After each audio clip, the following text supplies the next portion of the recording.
Does it look like anybody's missing from this? If not, we can get started. So, is that okay? Or you need? I'm fine with it. Is everybody good with that? Take a couple steps forward. Sure, I can do that. Yep. Oh, we thought it was too close. All right, you're welcome. So this is going to be, I think, our final press conference related to the contract negotiations with Catholic Health, between Catholic Health and CWA. We're proud to report today, and I know you did get a press release last night, that the contracts, all 6 contracts were ratified by a 94 to 6% margin. We spent all of Saturday, Sunday, and Monday doing ratification meetings and talking with our members, and the response was overwhelmingly positive. When you're on strike, not only do you have to negotiate the terms of the agreement, but you also have to negotiate a back-to-work agreement. And so now that the contract is ratified, as part of that agreement, we negotiated a back-to-work committee. And so we have several members from the union that are working with Mercy Hospital and Catholic Health in terms of getting people back in the door at Mercy. We are anticipating that people will be back to work tomorrow. And the hospital's plan for reopening is fairly aggressive, and we're hoping that the ratios and all of the new language that we negotiated will be kept in mind while they are opening the doors, especially once the ER opens. Then, it just kind of takes on a life of its own, but we'll see what happens there. When we started bargaining, we had 4 goals, and that was to improve work conditions and safe staffing, to negotiate competitive market rate wages for people inside Catholic Health, our members inside Catholic Health, to not take back any concessions, and to continue with our joint bargaining. And I am proud to say that we accomplished all 4 of those goals. And, now that that's done and the contract has been ratified, it's time for us to, get back inside and continue the work we started on the streets inside the hospital. I want all of our members to return to work tomorrow with their heads held high, feeling proud and accomplished with everything that they have done over not just the past 35 days, but the past 2 years. I don't know if people realize, but the contract was originally set to expire in 2020. We started meeting in 2019 in order to get ready for negotiations. We had a 9-month interruption because of the COVID pandemic, and then got back to work again in January of this year. So it's really been a long haul, and people persevered and did everything that they needed to do for this victory. And going back into work tomorrow, everybody should be very proud of what they've accomplished. We've had a lot of questions about how do you begin to heal after something like this, and the only thing we can say is that it's going to take time and commitment from both Catholic Health and the hospitals and CWA to do that. I want everybody to know that I got a very nice text message from Mark Sullivan this morning, congratulating us on the work that we did, and basically saying that they are willing to, put this behind us. They want it to be a new day at Catholic Health. They want to reestablish a trusting work relationship with CWA, and work with us to implement our new contract. So, I don't think we can ask for anything more than that. It'll be, again, interesting to see how things go when people walk back in the door tomorrow morning. But I did send a text message back to him just thanking him for the kind words and the commitment he made to finally to get us to the agreement that we were finally able to agree to, and that our goal, and I know it's the goal of every member in the hospital, is to provide the best patient care they can for the Western New York community. And when you have a common goal, if that's what Catholic Health wants and that's what our members want, then you can start to begin to put some of the bitterness aside and focus on the goal at hand, which is patient care delivery. So, we're really hoping that it is a new day and that we can begin to develop a respectful, productive work relationship with Catholic Health. I wasn't going to do this today because I'm afraid there are so many people I'm going to miss, but I do feel like there are some thank yous that I have to make, and I think that the first group is just to our members. They several months ago voted 97% to go on strike, and despite what anybody says, this is a fight from our members, by our members, and they were so strong and they persevered so significantly through this entire bargaining process and then the strike. And this is their victory. And I can't say enough about our members in Catholic Health, not just at Mercy, but at Kenmore Mercy and at St. Joe's, where no matter what was going on in bargaining, we were a united team. And when Mercy went on strike, Local 1168, the nurses and service employees from St. Joe's and the people from Kenmore were out on this picket line. So this is truly a victory for all of our members. I don't know if people realize that when you have a strike like this or a bargaining like this, it is just definitely not a one or a two or a three-person job. It takes a team to make this successful, and we have mobilizers that worked tirelessly to make sure that our members were together and educated and heading in the right direction. And I can't say enough about the literally hundreds of people that worked. The next group that I want to say thank you to is our bargaining committee.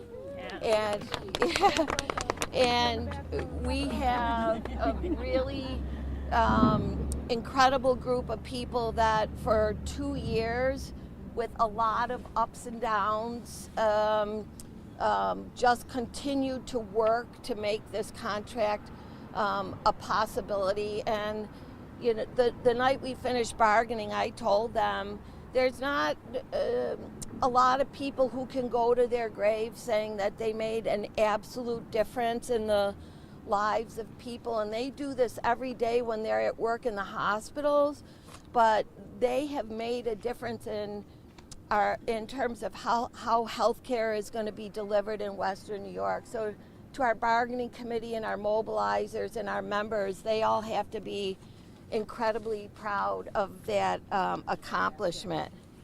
The CWA Local 1133 officers and executive board, I wish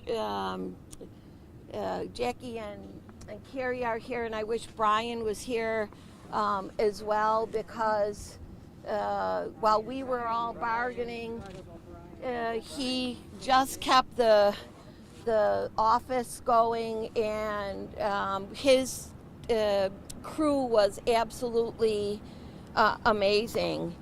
To all the labor community, I don't know if you guys realize that we had people not just from a local 1168 who is actually a part of all of this, but from all of our CWA locals in Western New York. And I can't say enough about Peter DeJesus, the president of the Western New York Area Labor Federation, and everything that he did. If it wasn't for the support of organized labor, it would have been tough to keep our picket lines energized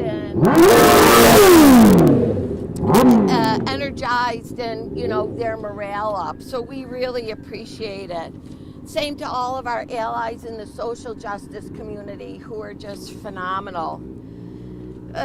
Just two more things I want to say, and then I really want you to hear from other folks that are here today. All of our elected officials, from Secretary of Labor Marty Walsh to Representative Brian Higgins, Governor Hochul, Attorney General James. We have a guest here with us today. It's just absolutely amazing. Our Western New York delegation, County Executive Mark Polenkars, the Mayor Brown. I mean, our county and city delegations have been absolutely incredible. And finally, I have to say a special thank you to the Buffalo Police Department. I mean, we have been out here since October 1st, and every day that we were out here, they made sure that our picket lines were safe,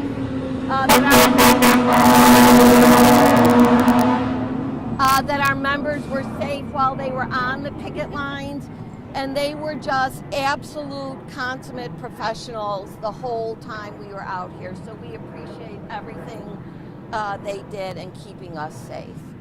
So anybody else want to say? Anybody else have a few words? Yeah. Hi. I'd just like to say thank you to everybody, the community. First, I'll start with our staff members in the hospital, Buffalo Mercy Hospital, at Sisters Hospital, and at Kenmore Mercy Hospital. Many employees showed up from everywhere. There were donations from the hospitals that were given to all of our members. Our members were out here in the rain and just through terrible times. And we have our undercover members that were working from inside of our local that people don't know about, that are the unsung heroes that really helped all the members out here.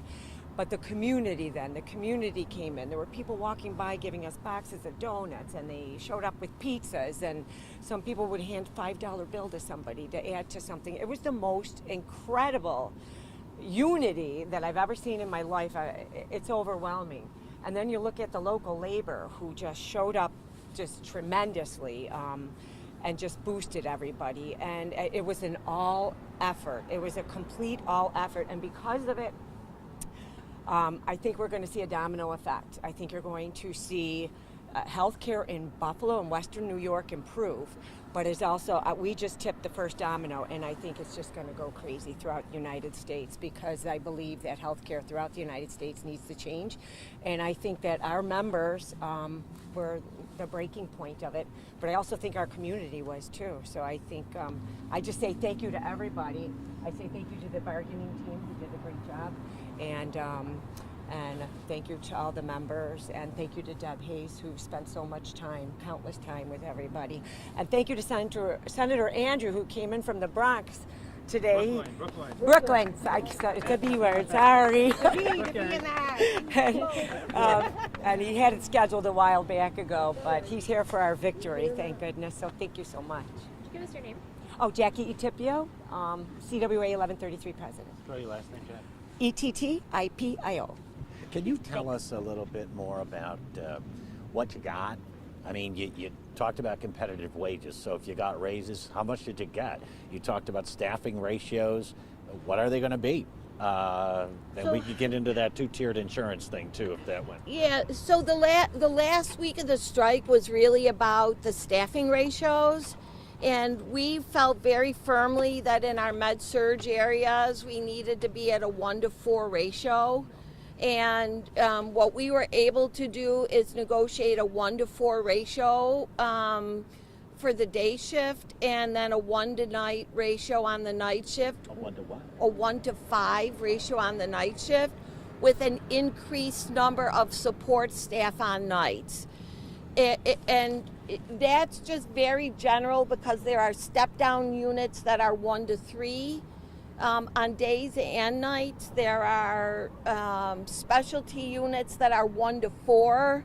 Our ICU, where we had people before the strike working at a 1 to 3 ratio, is going to be 1 to 1 or 1 to 2, depending on acuity, with an increased number of ancillary staff. And we also negotiated ratios for our skilled nursing facility, for our emergency department, and for a number of other procedural areas. How long is it going to take them to find all these people to meet these ratios? It's going to take a long time, and there's no question about that.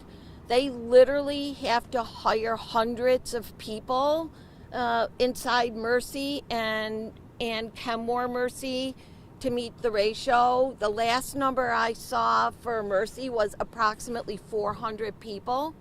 And so we know that it's going to take time, but they have decreased the number, Catholic Health has decreased the number of beds in their med-surg units at Mercy. They have units that are going to be closed.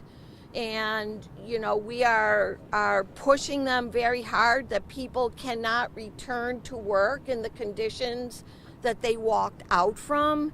And so when people walk back in that hospital tomorrow, we want to make sure that they're walking into the appropriate, safe staffing as people come back to work. Debbie, going off of the staffing ratios, to be able to put, you know, those concrete numbers into this contract, you know, what do you think this means for other hospitals in this area? Do you think they'll follow suit to put those concrete numbers in their contracts as well? I really hope so. In New York State, they passed legislation this year establishing clinical staffing committees, and there's a requirement to form a staffing committee by January 1st of this year, and then to negotiate ratios through this committee by July 1st, with implementation January 1st, 2023. And so we're hoping not just through the clinical staffing committees, but work that we can do at the bargaining table, that we'll be able to do that. And I know I saw Corey Gambini, where's Corey? Who's president of Local 1168, and we have Kaleida bargaining next year. And so, you know, we have incredible staffing issues at Kaleida as well. Corey, I don't know if you want to talk about that. Yeah, the staffing crisis wasn't just here. Sure. The staffing crisis is not just at Mercy Hospital. It is also at Kaleida Health, at all of our facilities, at Buffalo General, BGMC, GVI, and Millard Suburban, and DeGraff CR. So we got a lot of work to do. Are you expecting this kind of a fight that we've seen here I at Mercy? hope not. Eileen, I hope not. When's your contract? We expire May 31st. I see. 2022. Yes. I see. Gotcha. So we'll be at the bargaining table first of the year.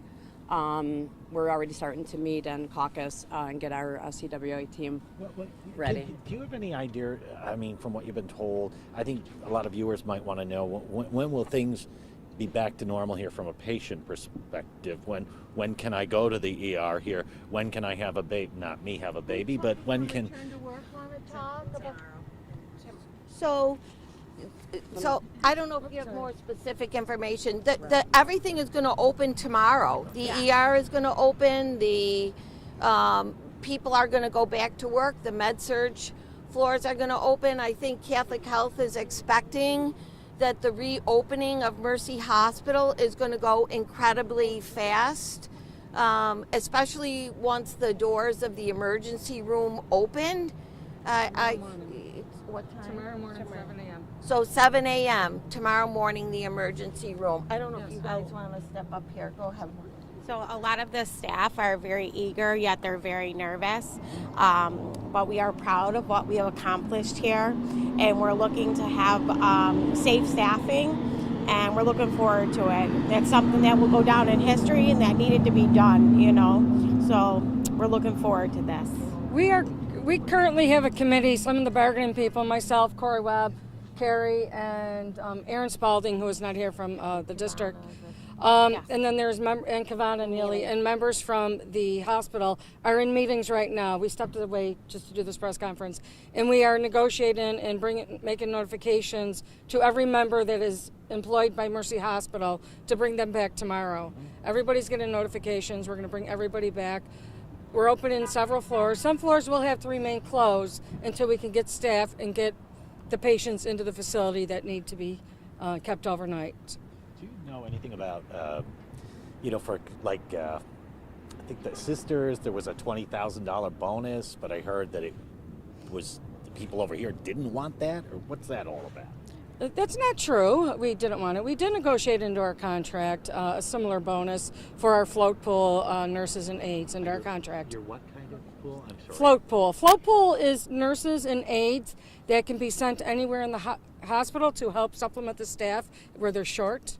So that'll help. We need a lot of them. That'll help to make it easier to meet our ratios. And how do we do on that insurance question? Remember there was they wanted to create a two-tiered insurance so that the new people coming in would be on another one, and your fear was by the time we get to do this again, you'll want us all in the pool. So one of the things we're incredibly proud of is that we negotiated a contract. We negotiated a contract with no consent. Oh, you're right. There we go. One of the things that we're incredibly proud of is that we were able to negotiate an agreement with absolutely no concessions. So the hospital wanted to have everybody forced into a high deductible health plan by the beginning of 2023, and that is not going to happen. The high deductible health plan will be an option that people can look at, but people will have their first choice health plan protected over the life of this agreement. So the new folk? New folks will have the same options. Everybody's health insurance copay stayed the same. Premium copayments stayed the same, and for some of our part-time folks, there was a very slight improvement from 50% employer paid to 55% employer paid. But everything else that Catholic Health proposed as a concession was not agreed to. Now, this is probably kind of a long-term question, but you're going to be recruiting, the hospital's going to need to recruit 400 new workers. If Kaleida, if they end up needing more workers, what are some ways the community can recruit new nurses, and what are things that Buffalo as a whole could be doing to improve the nursing situation and recruiting young nurses, I guess? So one of the things, this is really, it is a very broad issue, and CWA several years ago was part of founding the Health Science Charter School, and we have to start encouraging people from a very young age to consider careers in the health sciences. I have always been a firm advocate for healthcare professions, and especially nursing, because I am a nurse. So 2 of my daughters are nurses, and I tell everybody that you can take a job in the healthcare industry and know you're going to have a good income and good benefits, and you're going to be able to raise and take care of your family in a way that is comfortable. When Governor Hochul was in Buffalo, we talked to her about establishing really a statewide commission where we began to look at the development of a healthcare workforce, how we look at colleges, schools, universities to develop more programs and more slots for nurses and other healthcare workers to be able to enter the profession. So we need to take a long, hard look at what we're doing to,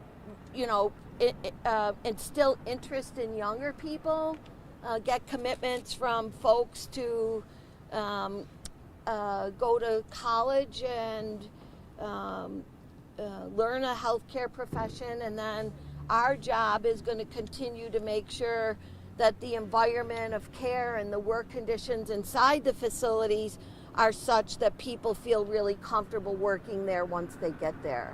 I'd like to add to that too. I want to say that with the ratios and the pay that's made similar is going to bring people who said, I'm not doing nursing anymore, I'm not going to work in this field, I'm going to do something else, back into it. So I think there's a lot of people at home that are going to come back because of the changes that are being made. Deborah, would you say that your fight is unprecedented, kind of almost on a national level when you looked at those ratios and how you fought for that? So I would love to say that it's unprecedented. I don't know if there are other unions and bargaining units that were on strike and able to win the ratios. We know in California there was a very long political battle to have ratios made statewide, but and I'm not sure about the downstate area, what all of their contract language looks like, but I know in Western New York and in most of New York State, this is unprecedented. We're incredibly proud of our members and our locals and CWA. And I just have to say, I knew, our CWA District 1 Vice President, Dennis Traynor, was in Buffalo several times. He came to lend his support and actually sit at the bargaining table and help us pull this in. And we have an incredible staff in District 1 that just was so much a part of this fight. I can't say enough about the true team effort that it took to really, make this possible for us. Do you get all your workers back? Do they all come back? Did anybody bail out? That's our negotiating team, our Back to Work committee that we had spoke about. We are currently making phone calls to bring everyone back. In our Back to Work agreement that Deb did with the hospital in settling our strike was a agreement that every worker will be brought back that wants to be brought back without any retribution. How many did you lose because of the vaccine mandate? That's kicking in. Vaccine mandates, there's still have exemptions out, and there's still people that are out on disability and stuff like that. We don't have the full numbers on it yet. Okay, so we have not been affected by it totally yet, and we don't know those numbers. Right, yeah, because I was thinking, okay, you'll go back to work except for this group over here, and are you short-staffed? Our job right now is to get everybody back into work that wants to return to work. Can I get your name again? I'm sorry. Maureen Kryzak, Kryszak. In your time? Maureen, after RN in the emergency room. 5 weeks of heated emotional exchanges, how do you go back to work without there being a feeling of tension or bad blood between the workers and management? Well, there will be tension and there will be a lot of bad blood, but we're going to walk in that door with our heads held high. We are stronger today than we were 2 months ago because we walked these sidewalks together as a group, and we grew closer and stronger, and we bonded as a family. And we didn't just bond with us, we bonded with our friends from 1168. Over here, our St. Joe's friends, our Kenmore friends. And like she said, we had the support from everywhere, community, locals, politicians. There's managers that are going to give a hard time, managers that are, but we're going to walk in with our heads held high, and we're going to back each other up, and we're going to stand strong and know that our union is still behind us. Carrie Dilbert, and I'm the vice president. Carrie, Carrie, and Dilbert, Dilbert, and the vice president of Local 1133. Thank you. All right. Any other questions? Are we good, folks? Thank you. All right. Thank you very much. Thank you guys. For Appreciate all it. of your work.